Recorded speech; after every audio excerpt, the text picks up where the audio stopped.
Good morning, everyone. We're now live. Warden Danielson. Good morning, everyone. If we could have a roll call, please, to start. Councillor Moffat. Present. Warden Danielson. Present. Councillor Roberts. Present. Councillor Kennedy. Present. Councillor Burton. Present. Councillor Ryle. Present. Councillor DeVolen. Present. And Councillor Shell. Present. Thank you. And could I have a mover and a seconder to adopt the agenda today? Councillor Moffat and Councillor Roberts. Thank you. Moved by Councillor Moffat, seconded by Councillor Roberts. Be it resolved that the May 12th, 2021 Haliburton County Committee of the Whole agenda be approved. All in favor? That's carried. Is there any notice of pecuniary interest or general nature thereof? Hearing none, we will start with our delegations. And today we have Paul McInnes to talk to us about a program to deal with Chinese mystery snails. Good morning, Paul. You're on mute. Good morning, all. Thank you very much for taking the time to listen to this. And if I could have the presentation up and running, thank you. Please, Mike, go on to the second slide. I'm not going to go through all the detail of this because you can read it, but this is an information only session, just to let you know what's happening. But we're going to take you through the kind of the what, where, how, and why of mystery snails. And if I could have the next slide, please. So mystery snails are one of the approximately 185 invasive species that we're currently dealing with in our lakes. They're a large snail. What makes them easy to identify is their trap door that they have on the bottom. You can see that on the hand there. The bottom one has the trap door at the bottom facing you. They came from Asia, been in North America since 1892. They've been spreading up through our county lakes for the last number of years. And one of the purposes of this project is to find out exactly where they are. But we know that they started in the southwest corner down in Moore Lake, and they've been spreading up the Trent system. And we know for sure that they're up as far as Haliburton Lake. They breed ferociously, and our lakes are an ideal environment for them. Next slide, please. They inhabit shallow waters of lakes and ponds. And if you look at that bottom picture there on Beach Lake where I am, if you walk over 2 doors from my house, that's what you'll see on the bottom of the lake. And that picture will just, if they're not collected up, that picture you'll see more and more of them. So it makes it very difficult for kids to run into the water. They're large. The top of them is very sharp, and they can cut your foot, among other things. And they're found in a wide range of temperatures and pH. So our lakes are well suited to them. Next slide, please. So they reproduce and spread very, very quickly. They can be spread through when they're young, very young. They're hard to see. They can be spread by attaching to boats. They can be spread on fishing nets. Originally, a lot of them came from people emptying their aquariums into local streams, etc. They can outcompete native snails for food and space. So what's happening is they're putting our native snails, which are good for our lakes, out of business and taking over. And they're not very good for our lakes. They can increase the likelihood of swimmer's itch. and the food that they eat is important for things like fish. Next slide, please. So as I mentioned, they're all over North America, 27 states in the US, all of the Great Lakes, and spreading through Haliburton County. Next slide. So this project, and it's hard to believe, but it has been 8 months of work and hundreds of hours that the CHA has put in. We initially thought this would be pretty easy. And then as we started talking to the regulatory authorities, they said, well, you need a license to collect these.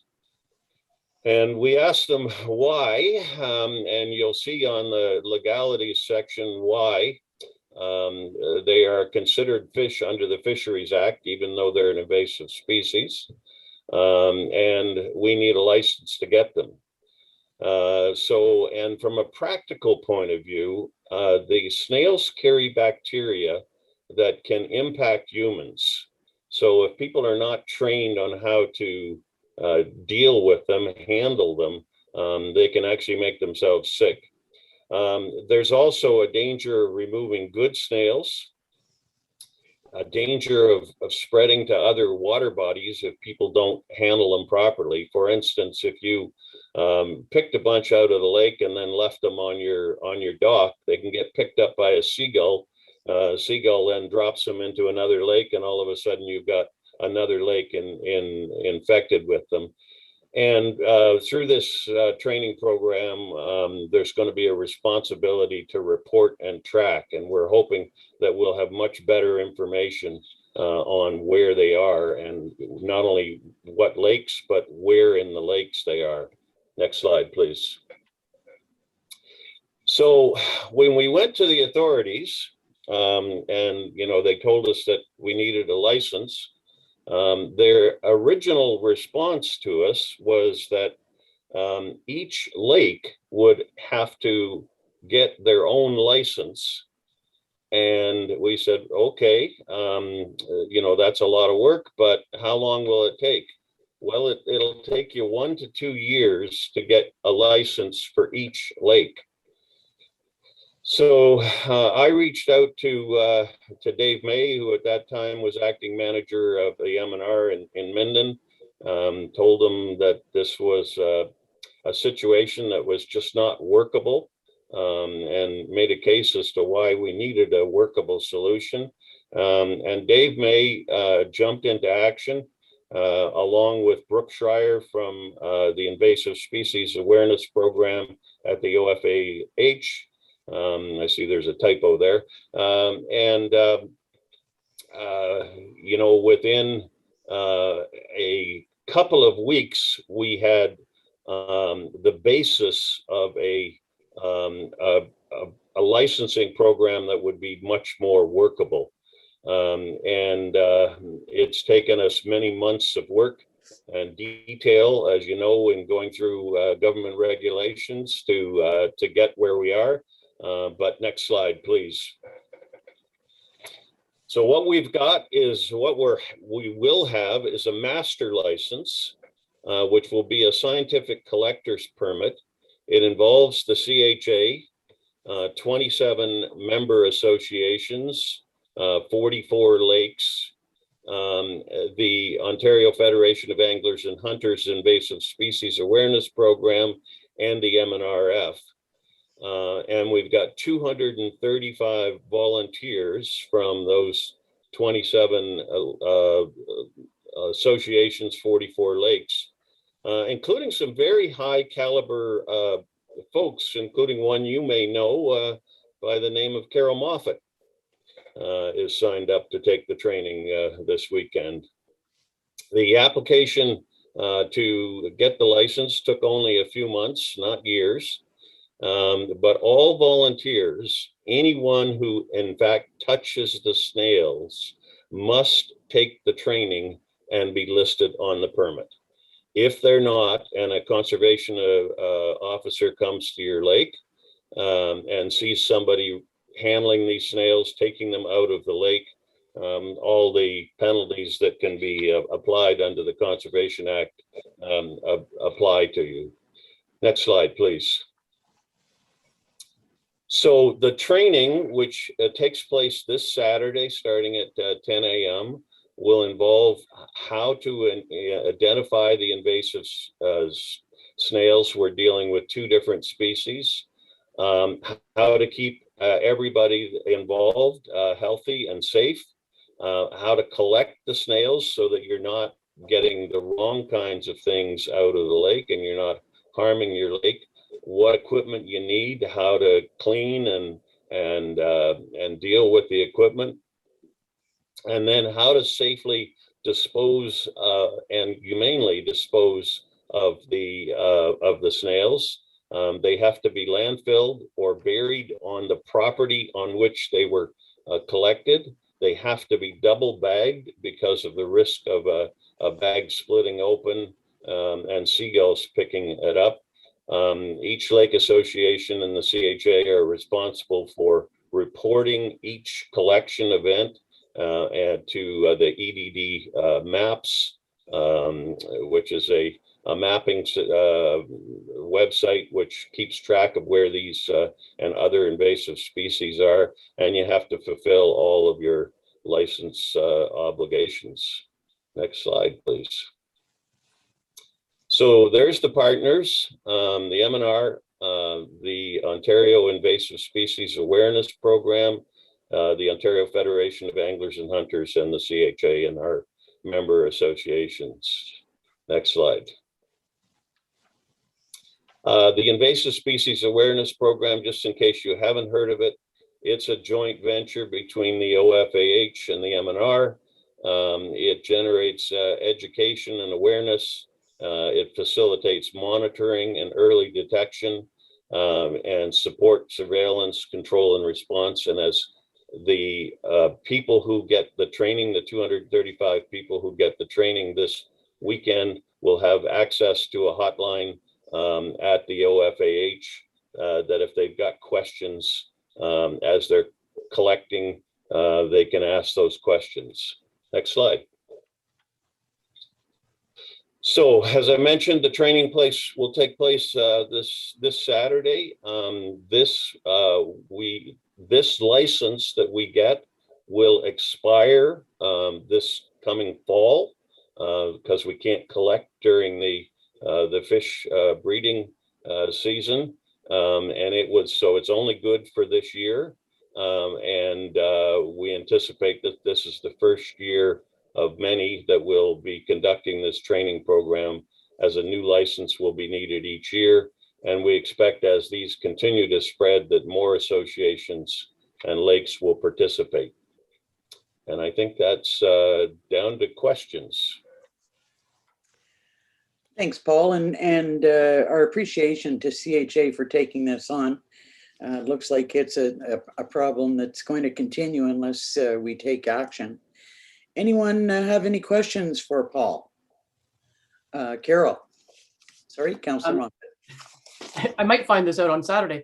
Paul and I were speaking last summer about this, which is how I know about it. I did inquire about landfill disposal, and my question, Paul, is we know for sure because we checked with the landfill, the environmental folks for Algonquin Highlands. Is it the same then for all municipalities for landfill disposal? Do we know that for sure? I don't know that for sure. I'm assuming that it is, and I guess maybe with the group of experts here on the call, you can tell me if it's not. But you know, basically the requirements will be that people double bag them in clear bags that meet the landfill requirements and restrictions, and only take them to the landfill in the quantities that particular landfill can, you know, is part of their regulations. Councillor Roberts. Thank you. So yeah, one of the questions I had is what the volunteers are going to be doing. Is that the purpose of the volunteers is to remove, collect say I bagged 100 of these snails from this location and track and all of that. So is the goal then to try to remove them from our waterways and keep track of what's happening? Yeah, thanks, Andrea. That's a great question. Yes, I think you've hit the nail right on the head. We don't expect that they will be able to eliminate these from the 44 lakes, but we need to control the population by, as with most invasive species, the goal of getting rid of them completely is probably mission impossible, but keeping the population under control so that our lakes are still usable is really the goal, along with the reporting requirements so that the Invasive Species Awareness Program and MNR have a handle on where they are. May I follow up? Yep, go ahead. Thank you. So if, for instance, I'm not trained and I'm not part of this license or named on the license, but I'm out kayaking and I put my kayak in some shallow water on Drag Lake and I see what I think could be that. Do I call that hotline, or can you just help me out there? Because we'll be speaking to lake associations pretty darn soon. So what does somebody do when they think they see one of these snails? Yes, you can call the hotline. And there is a process to go through for reporting of the location, your lake association will have the information on how to report. A picture is required, a GPS location required, etc. Councillor DeVolen, then Councillor Moffat. Thanks for the good work and the presentation, Paul. A question through the MNRF, probably the easiest. So has the question, our certificate of authority with respect to our landfills is pretty powerful and far reaching. And I have been greatly surprised how little a change that we may want to make in our landfills that requires an approval process. Has the ministry that oversees the landfills been asked straight up whether it's permissible without an amendment to our certificate of authority to landfill them? And if they haven't, could you forward the information to us that I'll send on to our Director of Public Works that will formally, in our municipality, and I assume the others, will straight up ask them whether we need to modify or amend our certificate of authority. The reason I caution that, I'm in the middle of dealing with another one that it's about to have a birthday, to have a very small amendment made, and it's still not approved yet. So could you answer on that, or let me know if you'll send me the information so that we can do it? So thanks, Brent. I'm not sure I've got all of the information. I can tell you that as we went through this, almost a year-long process, every time we added a section into the proposed agreement, it had to go back through the M&R legal division and get their blessing. I know that they reached out to other parts of the government as well as other areas within the M&R. And it's been a long, painstaking process to make sure that everything that's in this is in fact passed muster. Thank you. Councillor Moffat and then Councillor Kennedy. Two things, if I may, just in response to Councillor DeVolen's comments. As I sent the information through our Public Works, just as you've asked to do, who sent it on to our environmental consultants, Cambium, and they said there was no amendment required, as long as the double bagging to reduce the seagull risk was adhered to. I think the other important part is in terms of if people are going to be collecting and maybe bringing them in clear bags, people working at landfills need to know that they might be getting bags of snails and that they are permitted. So I I hope that one of the takeaways is we can maybe put our heads together and as Councillor DeVolen has asked, is get this information back to the various public works departments to ensure that if they can't be landfilled, in particular areas that the direction would need to be that they be buried as the other option. And may I just move off to a different topic just slightly? The reporting to the EDD is pretty easy. Councillor Roberts mentioned kayaking, which I do myself. And the other, I reported last year, the Eurasian water milfoil, which is another invasive species that's clogging our lakes. Fish like it. Councillor Kennedy would like that, but it's also incredibly invasive. But just using your iPhone in a boat, it's really easy to just grab those numbers and fill in the form. So hopefully we can, get a handle on these species, these invasive species, for the overall health of the lakes, all of our lakes. Councillor Kennedy. Thank you. Paul, awesome work. CHA is to be commended for taking this unenviable task and probably insurmountable mountain to climb, but to try and minimize this. I'm just wondering with the new Baitfish regulations that are out also, if it might be a supplementary information you might be able to provide to your lake associations as you go around. The new very restrictive on what you can do with the water, where your bait fish come from, which will all help mitigate the transfer of any of these invasive species from one water body to another. And I take it this escargot is not actually edible. Garlic and butter, that might be a way of getting around it. Being facetious, my apologies. Dysart has a Haliburton as a transfer station, so that may have some other implications that we don't do landfill. So I'll follow up with our environment director, and just get some clarification on that. But thanks and great work. Thanks, Pat. Any other questions? Well, thanks again, Paul. Could I have a mover and a seconder to receive this report? Councillor Kennedy, Councillor DeVolen.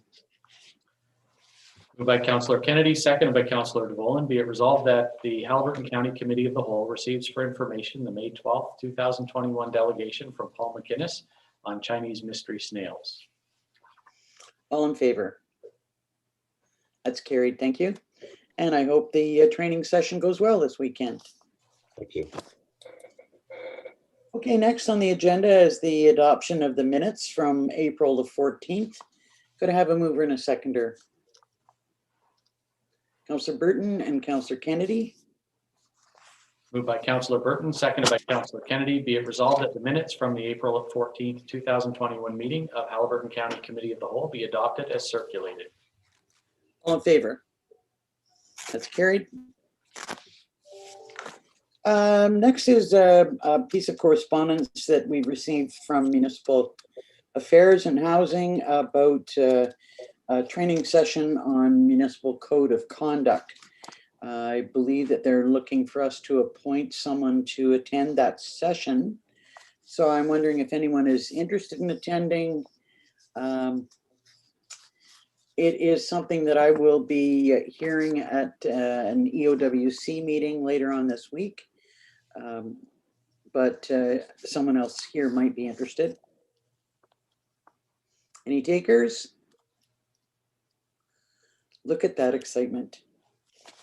Okay, well, I will do my best to bring any specific items of interest back to the group, and I'm sure we'll all be hearing more about this. Question from Councillor Moffat? Yeah, just lest it be misinterpreted that members of county council aren't interested in opportunities to be held accountable. I think the point is we've all, I think, recently updated our codes of conduct. Certainly, we had this conversation at Algonquin Highlands and feel that it's robust and meets all the expectations that this consultation is meant to eke out. So it's more about holding council members accountable for any violations, and it is a valuable process. We do need to have these things in place, but the fact that you're doing it through the Warden's Caucus is probably enough to make sure that one person can bring it back. We don't need 9 people attending. Okay, could I have a mover and a seconder then to receive the correspondence for information? Councillor Roberts, Councillor Shell. Moved by Councillor Roberts, seconded by Councillor Shell. Be it resolved that the Haliburton County Committee of the Whole receives for information the April 27th, 2021 correspondence from the Ministry of Municipal Affairs and Housing regarding an invitation for a member of County Council to participate in the consultation process for strengthening municipal codes of conduct. All in favor? That's carried. Next up is roads. We'll be bringing our new Director of Public Works in to give us a status report and talk to us about culvert replacement. Morning, Robert. Good morning. And we're also bringing in Sil in case there's any operational questions. Morning, Sil. Morning. Okay, over to you. Okay, so we have the status reports for May. For capital, everything's on track and looking good for a busy construction season. And operations, I think Sil can cover if there's any changes to the reports, but operations are looking really good and they're, I think, ahead of schedule, Sil, as things ahead of the spring and summer. Yes, we are. We're well into our sweeping program, so our roadside sweeping and pickup sweeping. So we've got a good start this spring with those activities, as well as our guide rails, our guideposts repairs from winter accidents and stuff like that. Councillor Roberts. Yeah, thank you. I did just have a quick question on the sweeping, and I just wondered, I should have sent you an email, but I didn't, sorry. The County Road 21 corridor, say from County Road 1 to the Independent, that section, has that, when do you expect that to be done? I believe we're going to go into that area tomorrow, starting tomorrow. Oh, fabulous. Yeah. Just because a lot of people bike and cycle that area, and we have particularly large paved shoulders in that area, which is great. But when you're when there's so much sand, particularly also then in that middle lane, there's a lot of sand too. So that would be wonderful if that area is done. Thank you. Yeah, we're heading in that direction tomorrow, and as well as the EMS space as well. Any other questions on the status report or any other comments that either of you gentlemen would like to make about the status report? Okay, could I have a mover and a seconder to receive it? Councillor DeVolen and Councillor Moffat. Moved by Councillor DeVolen, seconded by Councillor Moffat. Be it resolved that the May 2021 status reports on capital projects, operations, and roads maintenance be received for information by Haliburton County Committee of the Whole. All in favor? That's carried. Thank you. Okay, let's talk about replacing the Fishtail Lake culvert. I guess further to a meeting in January where council allowed a sole source to go ahead for the design. We've tendered the project and it's coming under budget. We also added guide rail for SN Lake, which from our last month's status report, it initially came in over budget out for tender. So we put an addendum out and added that project to this one. We did save about $20,000 by adding it into here. So the combined projects are still well under budget, and construction will be planned to start in the fall. This is just to award to allow the contractor to purchase the materials, particularly the culvert. And one of the keynotes of this is that there will be traffic maintained throughout the construction as opposed to a very long detour. That's great to see it coming so well in under budget. Are there any questions about this item? Okay, could I have a mover and a seconder to accept the report? Councillor Kennedy, Councillor Shell. Moved by Councillor Kennedy, seconded by Councillor Shell. Be it resolved that Haliburton County Committee of the Whole received the staff report for the replacement of the Fishtail Lake Culvert, contract 2021-7-A, and that Haliburton County Committee of the Whole recommends to Haliburton County Council that the contract for the replacement of the Fishtail Lake Culvert, contract 2021-7-A, be awarded to Fidelity Engineering and Construction for the bid amount of $481,377.06 plus applicable taxes. All in favor? That's carried. Thank you, gentlemen. Thank you. Next up is EMS and the purchase of a couple of vehicles.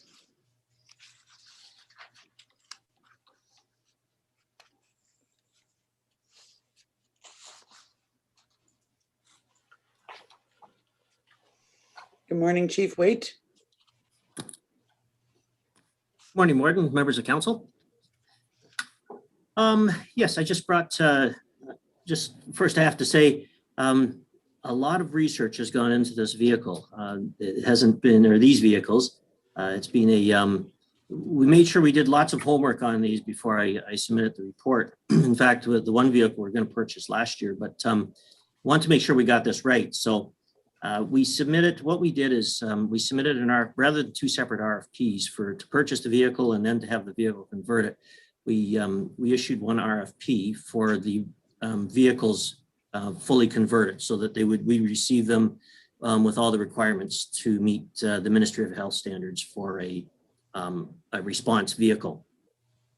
Being with the community paramedic enhanced funding, in that budget, we included for one of these vehicles as well, to not only be first response, but also to be for the enhanced community paramedic program. So we issued the RFP for the two vehicles, and being the RFP said service utility vehicles, which is the police utility vehicle. And what that means is it comes from the factory, very basic, so that basically stuff doesn't have to be ripped out. It's a very basic vehicle. So it's a lot less in cost, so that when it's converted, it's easy. There's parts already engineered to fit in, such as the console and the light brackets and stuff. So we did issue we did look for a low CO2 emitting vehicle. Both the conversion companies came back with prices for the Ford Explorers, both in the 6-cylinder and the 6-cylinder hybrid. The upfront cost of a hybrid is about $5,000 more. Kerrs came back with about $3,000 less for the vehicles, individual vehicles. And doing the analysis of the, working with our climate change coordinator, looking at the analysis of the carbon emissions between the hybrid and the regular gas vehicle is actually quite minimal per tons of carbon equivalent per year.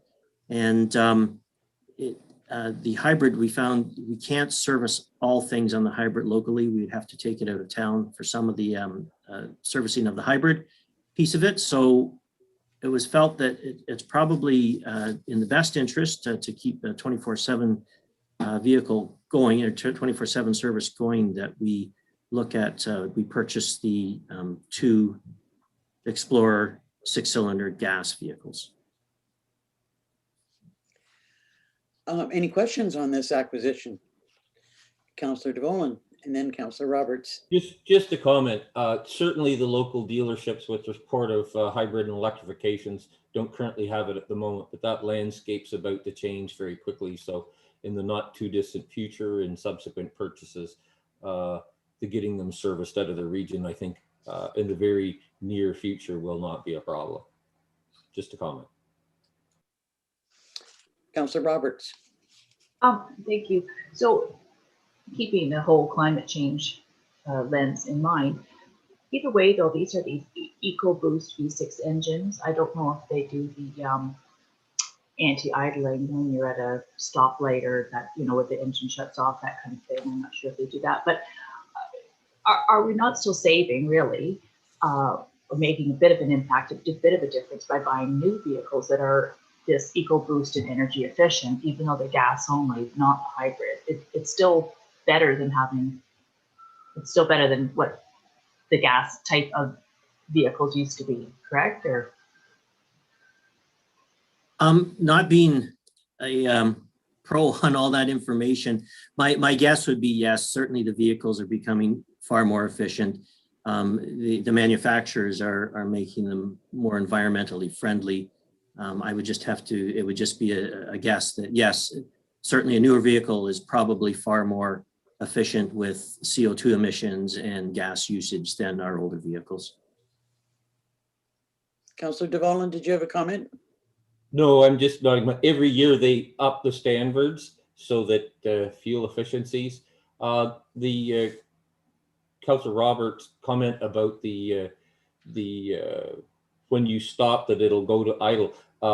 There's an awful lot of draw on these specially outfitted vehicles, so I don't suspect that feature with all of the onboard electronics of your emergency vehicles that they would ever go in that mode. The hybrids naturally do it when they stop anywhere or when they take off from start. They react in pure electric mode, so they definitely will do that. But the other one, given the power draw, I suspect that they will never go in that that they stop the motor mode just because of all the electronics that are on these specially outfitted vehicles. Any other questions? Okay, could I have a mover and a seconder to accept the report? Councillor Moffat, Councillor Kennedy. Moved by Councillor Moffat, seconded by Councillor Kennedy. Be it resolved that the Haliburton County Committee of the Whole receives the May 12th, 2021 staff report for emergency response vehicle purchase and recommends to Haliburton County Council the purchase of 2 fully converted gas Ford Explorers to meet all standards required by the Ministry of Health from Kerr Industries Limited. All in favor? That's carried. Thank you. Thank you, Chief Waite. Okay, we don't appear to have anything under finance, so next up is the IT report, and we'll bring in our Director of IT. Good morning. Good morning, Warden Danielson and members of council. So this is my standard IT report that I bring forward to committee every month, detailing the help desk statistics and some of the IT projects that we're working on, and some other server and security awareness training stats. More than happy to go through page by page, or I can take any questions that that council may have. Council, do you have any questions on the report? Councillor Kennedy? Yeah, thank you.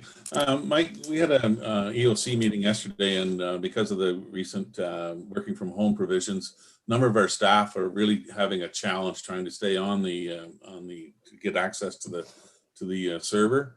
It keeps dropping, and it's very, very frustrating for staff.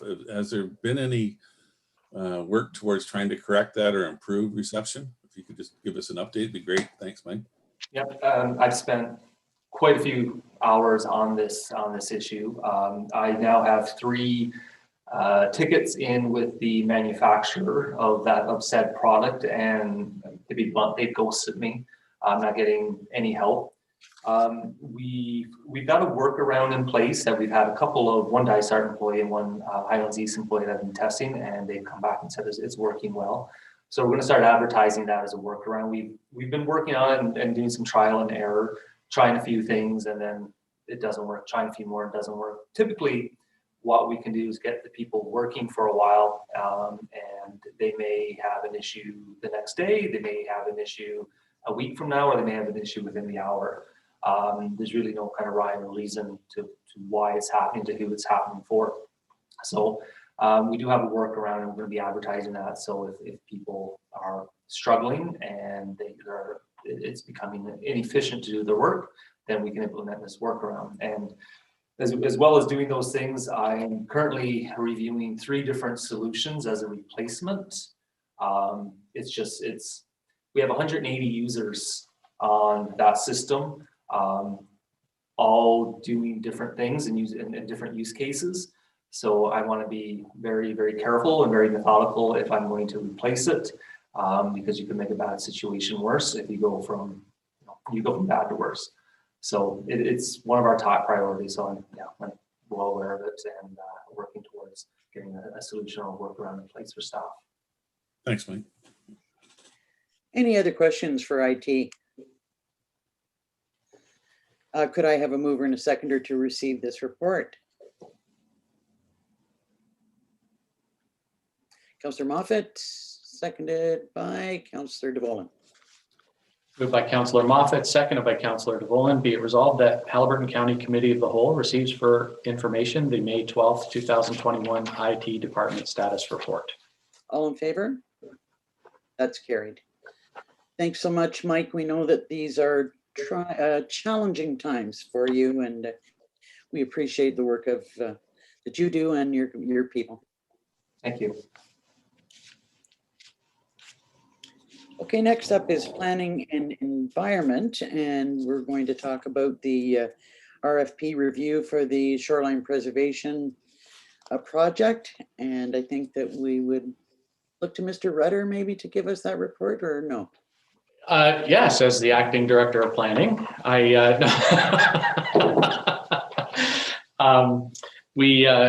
we did receive three, I think, very strong proposals. They were reviewed last week by an evaluation team consisting of Warden Danielson, the director of IT, the director of public works, our climate change coordinator, and our intermediate planner, as well as myself. I would say they were very strong proposals. Each had their strengths in different areas, but the one that is being recommended, I believe, was strong in all of the four primary work areas. And if you'll recall, those are a review of the science related to shoreline preservation and the 30 meters in particular, a review of best practices in other municipalities, what other communities are doing in this regard. We wanted a robust public engagement process, and then of course we wanted a draft bylaw at the end of that for County Council to consider. So I believe this was a very, very strong proposal in all of those areas. The public consultation process that is listed in our response document is a starting point for conversation, and I want to reassure council or assure council that or committee that you will have all kinds of opportunity to add to that, take away from that, change that when we start the process with the consultants. So typically at a kickoff meeting, you would have an opportunity to say, we've reviewed your proposal and we like this, we don't like this, we'd like something changed. So there will be lots of opportunity for that. We believe, again, from the team perspective, there is all kinds of capacity to deliver a good product in a timely way. You'll recall that the initial work plan was to have this completed by June, just because of, I'm not sure if we'll meet that deadline, but I'm confident that we'll come close. So a very strong proposal, and so we are recommending that the proposal from Hutchison Environmental Services in partnership with J.L. Richards and Associates be awarded the work at their quoted fee of $41,605 plus applicable taxes. Are there any questions on this report? Councillor Moffat. Thank you. I wanted to ask two questions. Under the section for environmental scan, it talks about providing a listing of other municipalities and what they're doing. And when we initially talked about this, I had asked at the time, and I'm asking again, clarification that it won't just be a table of who's doing what, but that it would be a table of who's doing what, along with anything noteworthy, challenges, opportunities, effectiveness, that kind of thing. Just so, I mean, it's easy to say, here's what people are doing, but I think that needs to be, is it working? How did it work? That kind of thing. So do we know that for sure? I guess my understanding is we asked for the legislation they had used, processes they had used to implement, but we can make sure that that is the case. And as I say, in our first meeting with the consultants, we can ensure that that is part of their plan. Go ahead with your second question. My second one is, and I'm sure you're gonna say that we can sort that out. For the consultation process, we had spoken quite a little bit about consultation being sector-based, so that we didn't have a mixing and matching of concerns. And is that still up for discussion when the plan is developed? Absolutely. Thank you. Yeah, I really appreciate you bringing up the environmental scan, because that would have been one thing that I'd be looking for as well, was the degree of success that each of the municipalities have had with this. Councillor Royale. And just follow up on a similar question to Councillor Moffat.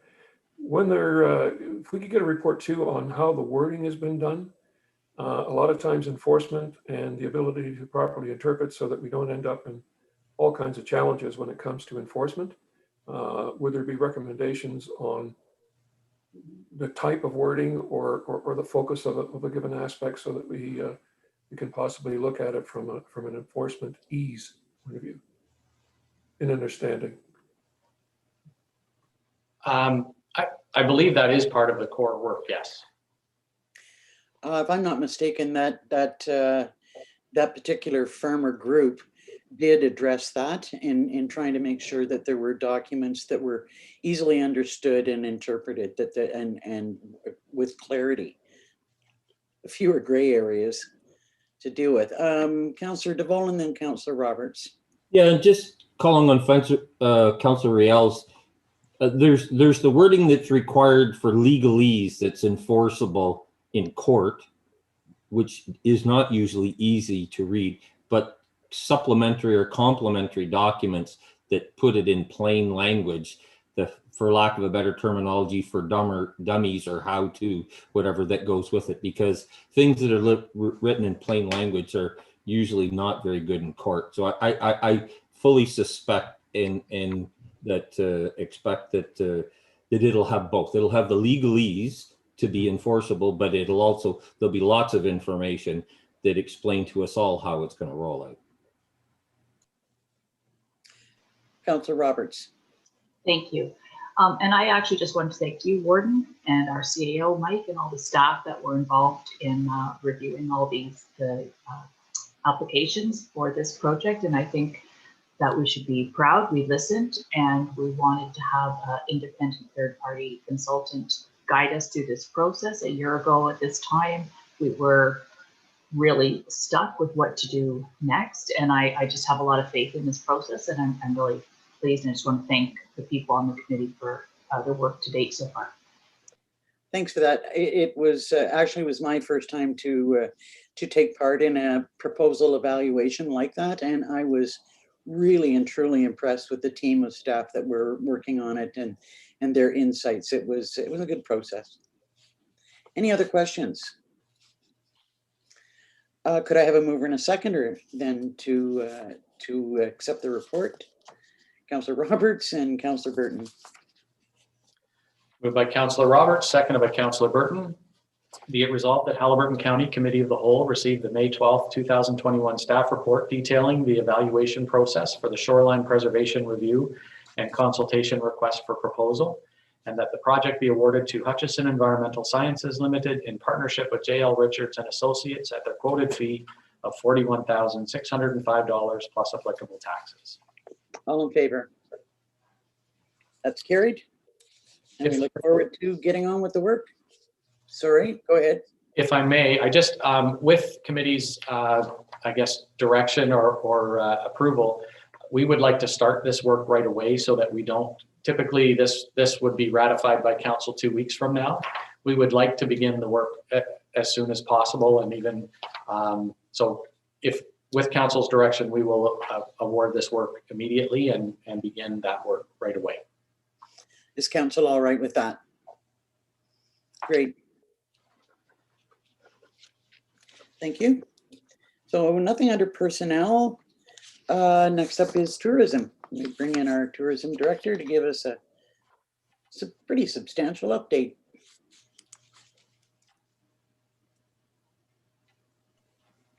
Good morning. Good morning, Warden and councillors.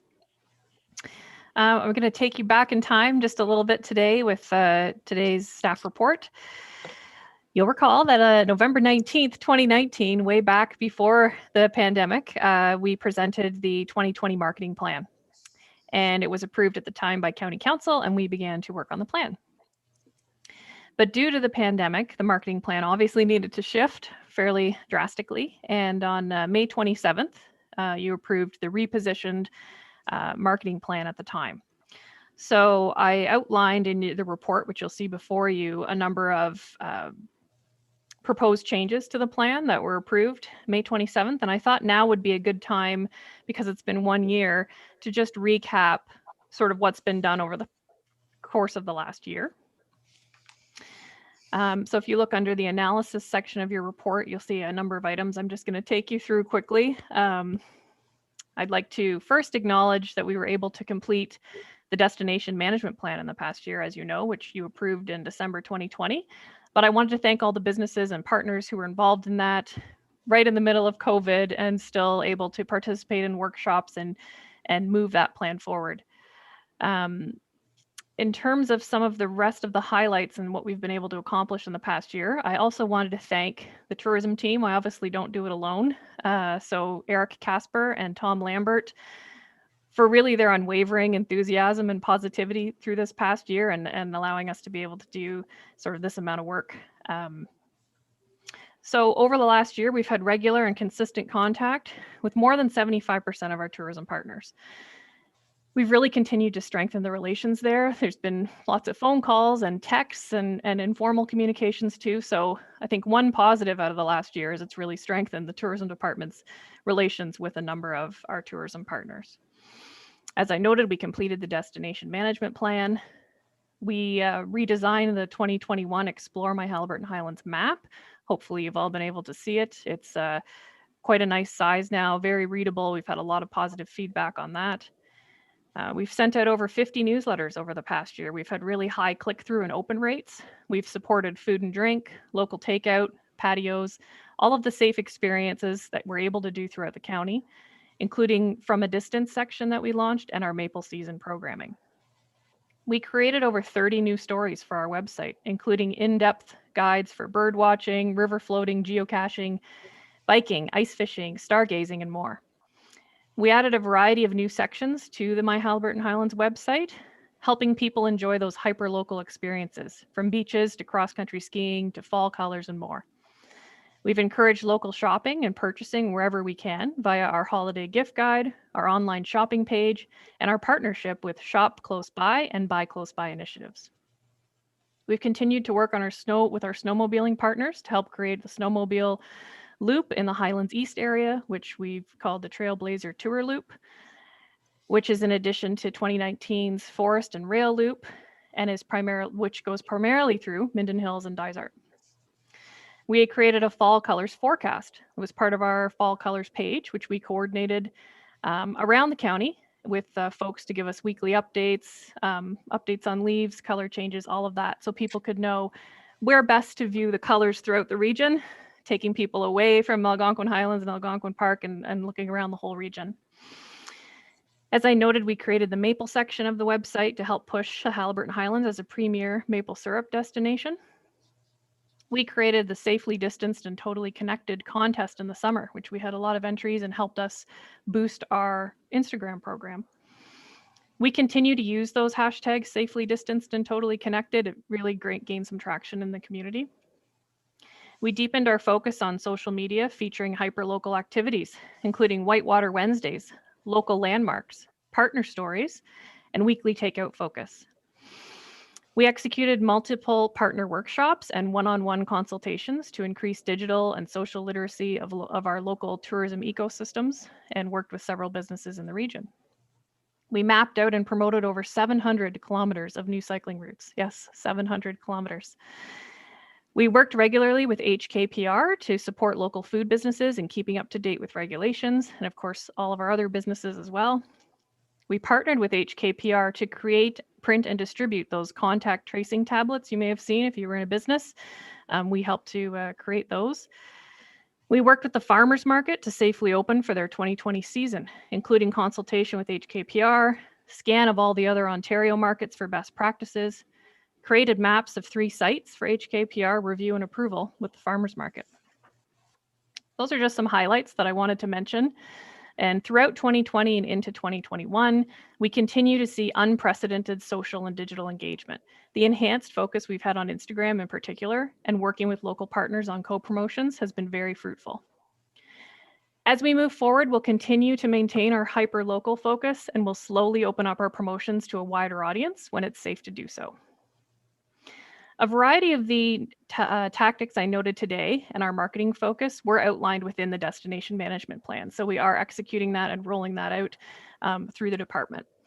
But I would like to recommend that updates specific to the destination management plan are shared with Committee of the Whole 3 times per year. Those updates would include how the community is supporting the plan, how our partners are supporting the plan, how the plan's moving forward. And any potential steps would then require council consideration and approval. So we'll kind of keep you apprised of the plan, how it's rolling out, who's involved, and if we need to come back to council for anything, of course we will. So thank you for your time. I just wanted to share that year in review.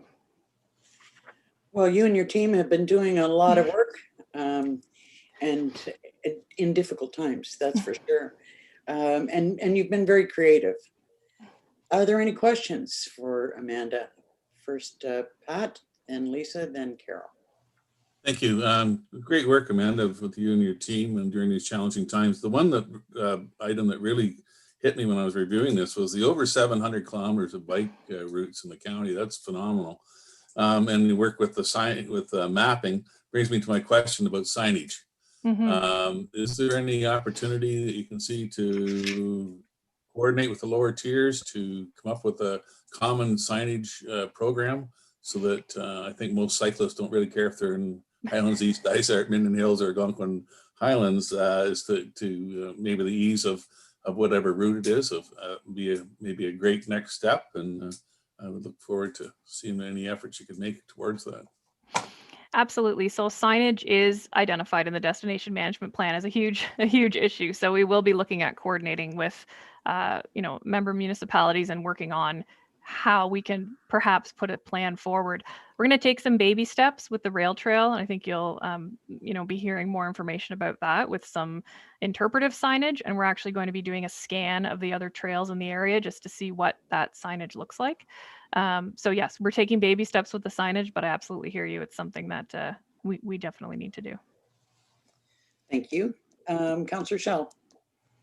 No questions. I just wanted to say congratulations to Amanda on shifting gears and maneuvering the way she has through this pandemic, because the stuff has been gotten done and the feedback that we get is incredible. And just thank you for that, Amanda. It's nice to see that you're able to use social media, et cetera, to keep the community engaged. And I know I appreciate it. Thank you. Thank you. Councillor Moffat. Thank you. I would concur with my colleagues about the department's ability to keep things, refocused. I feel a bit like a negative Nelly, but I continue to struggle with reconciling stay at home with supporting local businesses and experiences. Like, how do we do both safely? The county is full of visitors and has been throughout the entire pandemic, contrary to provincial direction, and we can't be people's individual moral compass. But if people are following our social media channels, which they do because so much work has gone into target marketing to bring people here, they will and are seeing those posts as an invitation in spite of the hyperlocal. It doesn't say don't come here. And it's just this really weird situation that has occurred and continues to occur throughout the pandemic, where I feel like we're baiting people into a trap. Like people aren't supposed to be here, but they are. They shouldn't be here, but we need them. Our businesses, our small businesses are struggling, and we may not agree with some of the recommendations or the directions from the province, but we're obligated to uphold them. So am I the only one that's kind of struggling with a bit of that? The work is great and we need the people, but we're not supposed to have the people. So I would just put that out to Amanda to help me feel better about that. Yeah, I mean, we continue to do, environmental scans really of what all of our partner areas are doing as well, to make sure that we're kind of all saying the same thing as much as we can. So again, we focus on local takeout, we focus on curbside, we focus on the things that are allowed within the regulations without saying explicitly, come here, because, we're very careful with our accommodations at the moment, because we know that that's really, so we're doing the best we can and assuming that people are staying home or should be staying at home. We use the Stay at Home Ontario hashtag all the time. We're very careful with, to remind people to stay socially distanced. But we are focused on speaking to that hyper local audience, and that's really the best we can do. And we just have to hope that people are being responsible and not traveling at this time. Councillor DeVolen, then Councillor Roberts. Yeah, kind of, and again, thank you for the good work. I echo all of the comments said.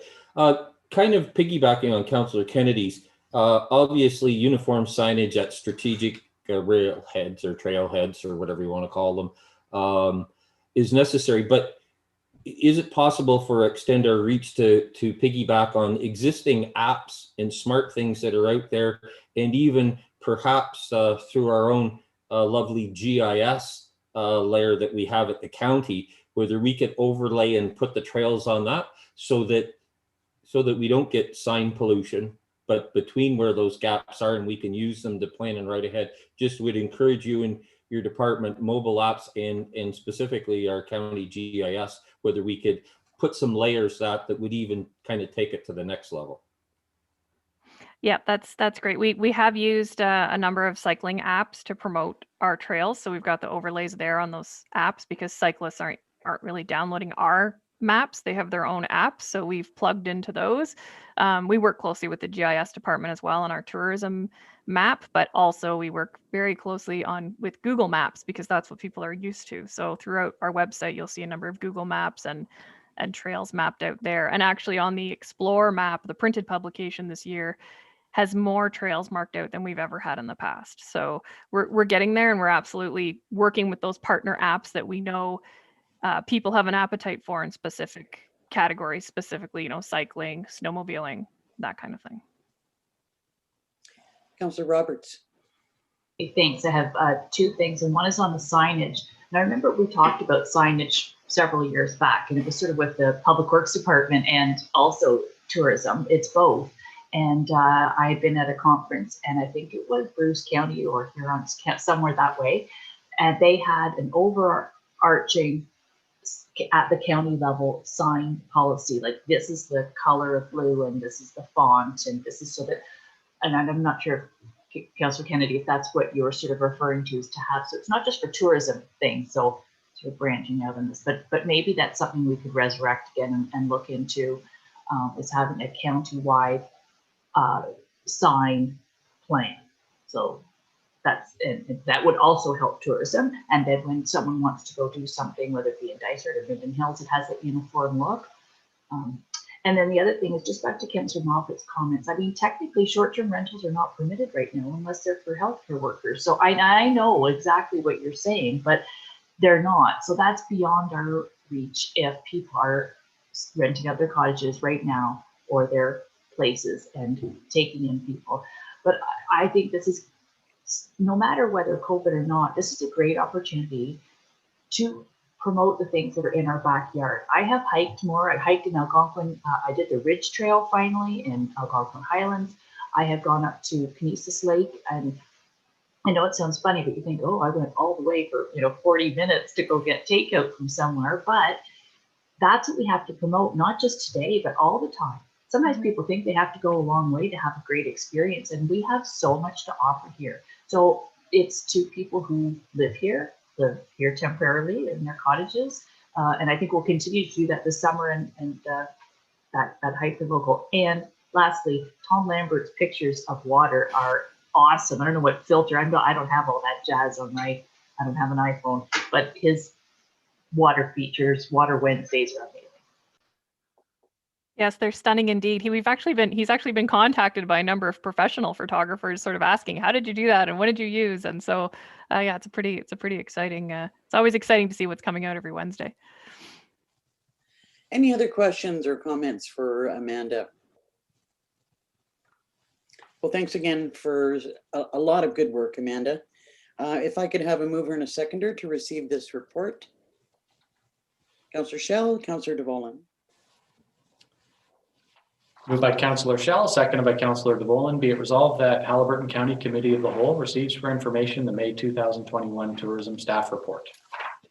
All in favor? That's carried. Thank you very much.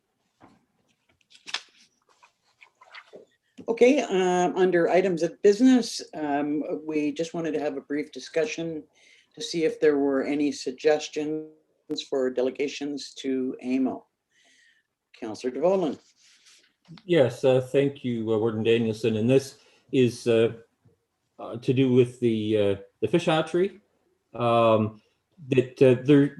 There's been some good communications between them and the MNRF. So some things that are helpful given the challenges facing them. But there continues to be some gaps. And in COVID times, to have communications and a dialogue is a bit challenging. So that I know Councillor Kennedy as well has talked with many of them. So I propose that we put forward a delegation at AMO to bring those concerns to the I would say the MNRF, and we may copy other ministries if we find them relevant. You know, having the people at the fish hatchery, the outdoor association, I guess is what it's called, but it's always the fish hatchery in my mind. But as a basis for that and where we take it, you know, we've done this advocacy on behalf of ourselves and somewhat on others very successfully, and I think it's a unique and a worthy thing in our community, and would like to support them. Apart from the small financial contribution that we make, there's other bits of the puzzle that aren't fixed with just money, and I think we could do a good work on trying to facilitate that on their behalf. Yeah, I'd given our CAO a heads up that request would be coming. Would council and does council agree with making that delegation? Councillor Kennedy? I had endorsed Councillor DeVolen's recommendation. The HHOA provides a valuable, not only recreational, but also it's a tourism incentive that brings people here. The Haliburton Gold Lake Trout program in particular, with the MNR's decision not to supply staff for a couple of nights, is kind of hard to understand when they're doing extensive same kind of work now on Lake Simcoe. So their argument that they're not doing that anymore is irrelevant. So I would definitely support making a delegation of some kind to support the efforts of this organization. Thank you. Okay, thank you. Other delegations that anyone might have in mind? Had you received any other requests, Mike? No, I haven't. Okay, what is the deadline for letting them know about delegations? My recollection is it's in the next few days, but that's my recollection. Okay, Councillor DeVolen and then Councillor Moffat. Yeah, and if I'm remembering the process, the first part is not a lot of information that just opens the door that there's subsequent that. And Madam Warden, whether you wish to, or if you would wish me and the CAO to fill in the boxes to put that in, I would gladly do it, or would be glad to have you do it if you so wish. Well, as it was your suggestion, maybe we could ask you to work with the CAO, and we'll come to an agreement on who would or should attend that delegation. Councillor Moffat, you had a comment? The delegation deadline is June 4th.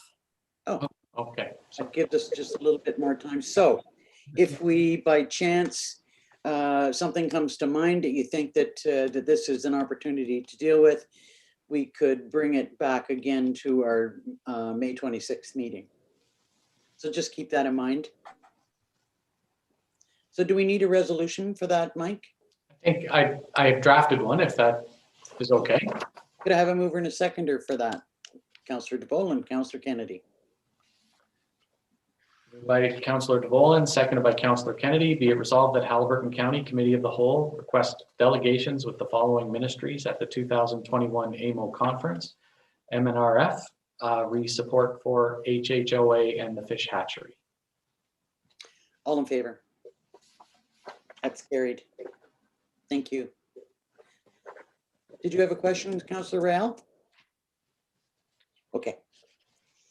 The next item on the agenda is Inter-Municipal Collaboration, and we had originally agreed that on a regular basis for committee of the whole, we would be talking about the service delivery review and areas where we could collaborate and cooperate. However, we are going to be having a special session to deal with that after our council meeting on the 26th.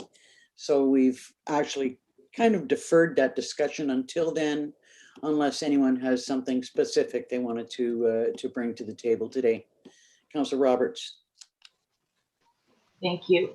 And I'm not sure if this is the opportunity to do that, but Dicer, as you know, also did a service delivery review roughly at the same time. And one of the things that came up in our review was an opportunity, and it's interesting, Councillor Moffat talked about today, is the short-term rental dilemma, what to do.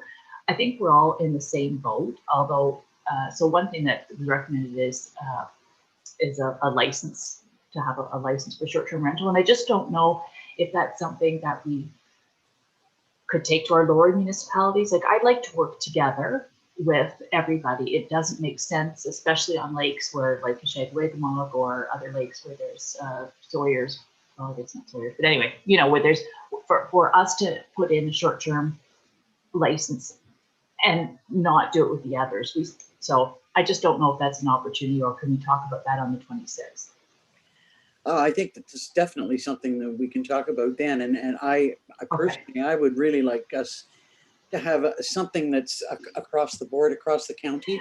It just makes sense that we're all doing the same thing in that regard, or our visitors and the people running short-term rentals, and none of them will, you know, I mean, we just run into so many different problems that way. Yeah, so if I, to follow up, so what I guess a thought, and Mike could help us with this, is that would we, each of mayors, take that to their councils, so that their lower tier councils or the local municipalities pass a resolution. Basically what we did with the shoreline is that we're giving up the authority to so that we can work together on that. Councillor Moffat, then Councillor DeVolen. I think this is an issue that is best approached at the county level. Algonquin Highlands, however, had started this conversation last year, and on our agenda next week will be the survey that's going out to the market to find out sort of the state of affairs as regards short-term rentals. We know, as with most topics, there are some very passionate positions, anything from government hands off my land to, for the love of God, make them stop, and everything in between. If this group wants to have that conversation, then I would at our meeting suspend that survey going into market until this conversation is like, I can take this conversation to Algonquin Highlands next week, as opposed to approving a survey and going ahead. So there's some extremely good and comprehensive work done over the last couple of years by Lake of Bays. They have a very comprehensive report on it, including a survey and their outcomes.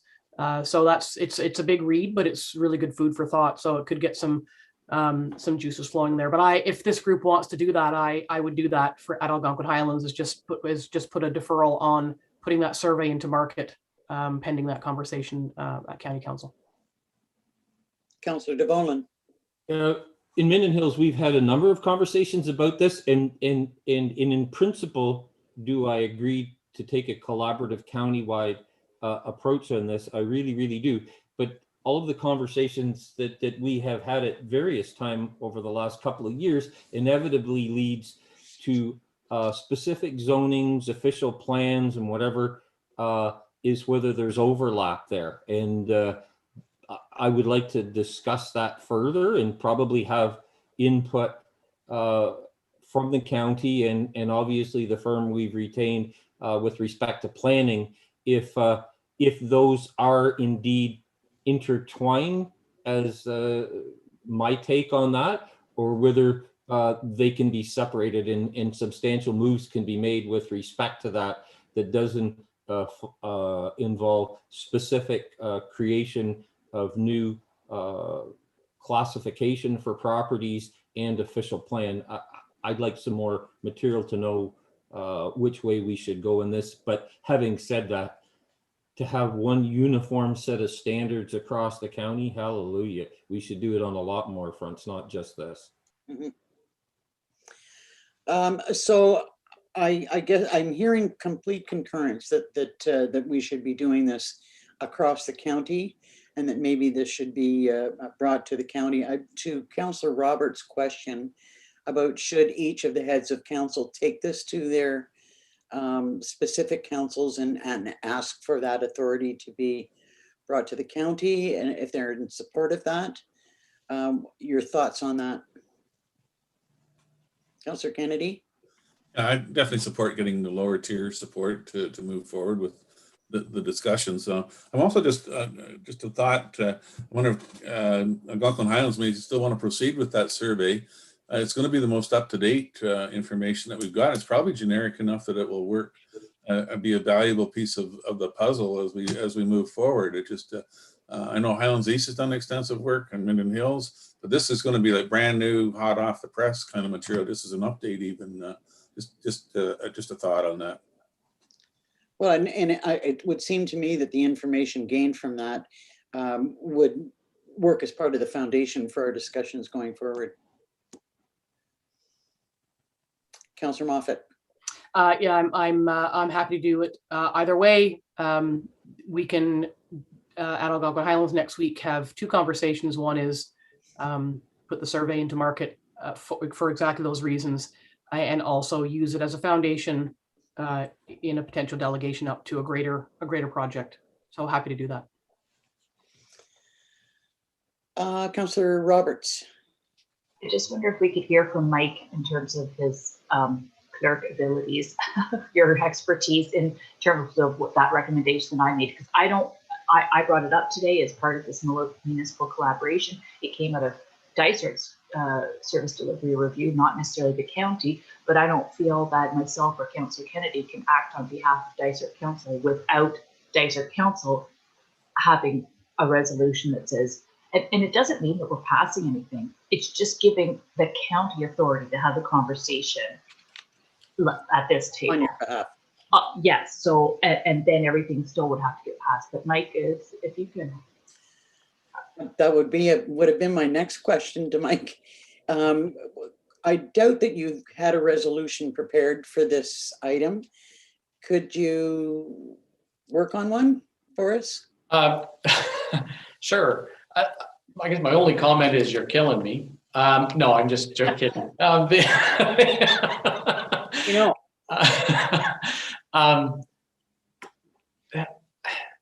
I have to be honest. I don't know the full scope of what would be required from us, or what the implications are around spheres of jurisdiction. I really don't. So I would have to research that.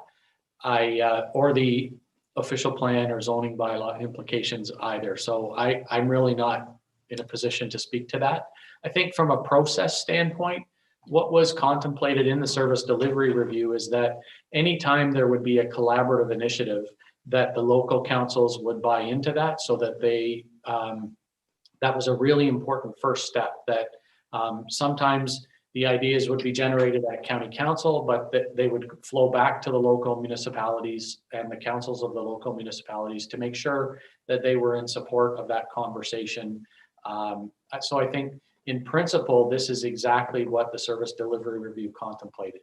And so if that conversation happens at each of the local municipalities, and there is concurrence that the conversation take place at the county level, we can have research done between now and when things begin in earnest about the official plan implications, the zoning bylaw implications, spheres of jurisdiction, whether we need formal resolutions from the local municipalities in order to transfer that responsibility to the county.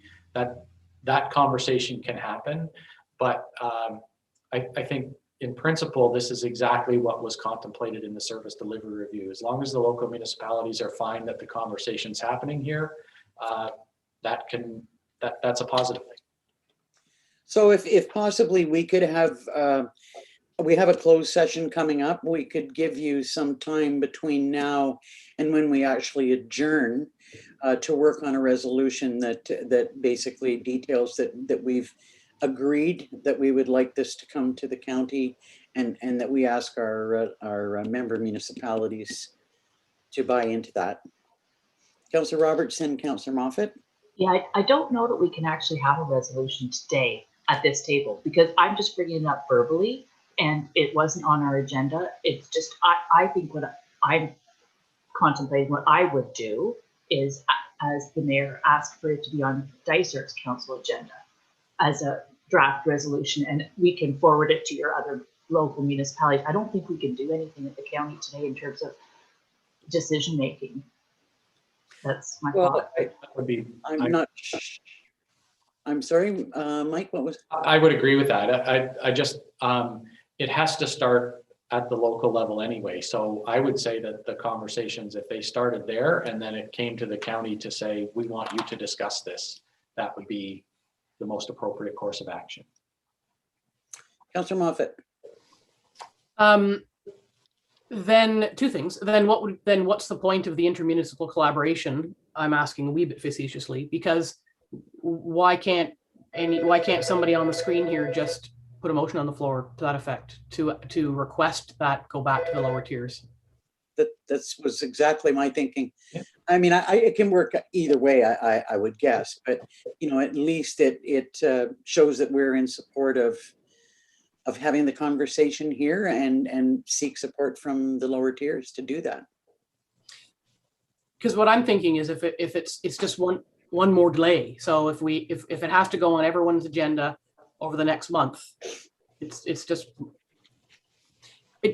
everything seems to be becoming increasingly more problematic in terms of you know, two tiers, and Brent smiling.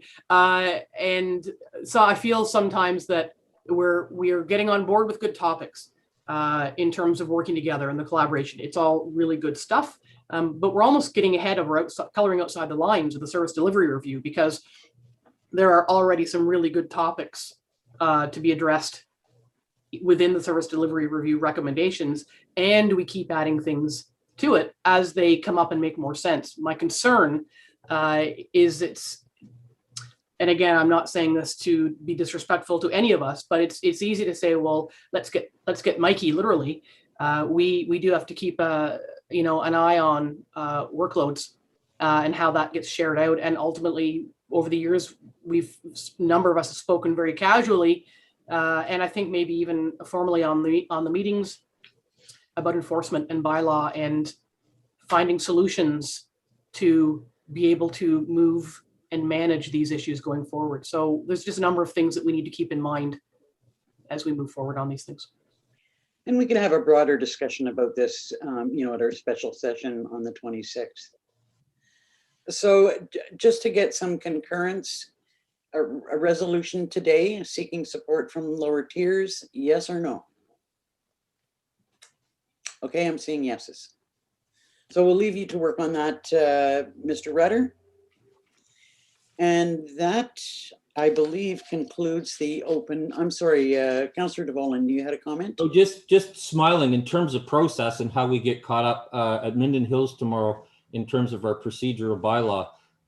It'll be before council to switch from committee of the whole and the council meetings to 2 council meetings a month, so we don't have any 2-week delay, so that things can come forward with an official meeting of council that we can deal with mostly on a bi-weekly basis. So just I'm smiling that just things that we can do to streamline process that it doesn't drag out so long. We'll see how it works, and we'll let you know. And if we agree to it, that's the next thing, if it passes tomorrow. Thank you. Okay, I think that concludes our open session business. So if I could have a mover and a seconder to go into closed session. Councillor Schell and Councillor Moffat.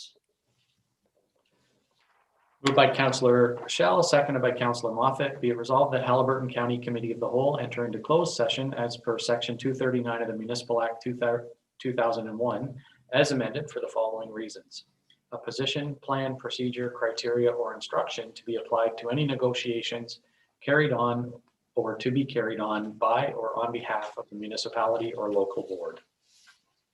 All in favor? That's carried. So we'll take this opportunity maybe for a little, a brief break and reconvene at 11:45. Sound all right? Okay, see you then. You mean Bye. 10:45? 10:45. Sorry, 10:45.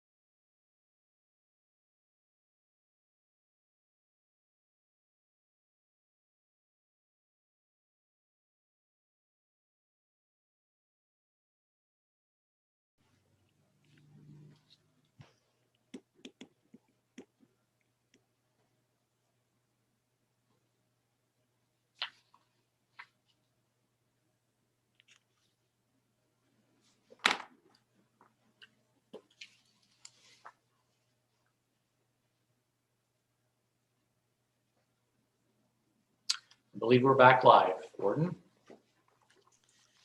Okay, the only item of business we have before adjournment would be the resolution we asked you to prepare on municipal collaboration with respect to short-term rentals. So here's my first shot. Be it resolved that Haliburton County Committee of the Whole direct that a letter be sent to each local municipal council requesting support for a review of short-term rental options to be undertaken at the county level, and that this review include a discussion about the implications on local zoning bylaws and official plans. Councillor Roberts? I will move that. Okay, seconded by Councillor DeVolen. And could we ask that that correspondence go out as quickly as possible so we can get it on the agendas and maybe in time for us to have our discussion on the 26th? Although I think we could probably do that anyway. Absolutely. All in favor of the resolution? That's carried. Thank you for that. And so that leaves us with adjournment. Could I have a motion to adjourn? Councillor Kennedy, seconded by Councillor Shell. Thank you. Moved by Councillor Kennedy, seconded by Councillor Shell. Be it resolved that the May 12th, 2021 meeting of Haliburton County Committee of the Whole now adjourned. All in favor? That's carried. Thank you, everyone. Thank you. Thanks. Have a great day. Have a great day too. Yeah, bye.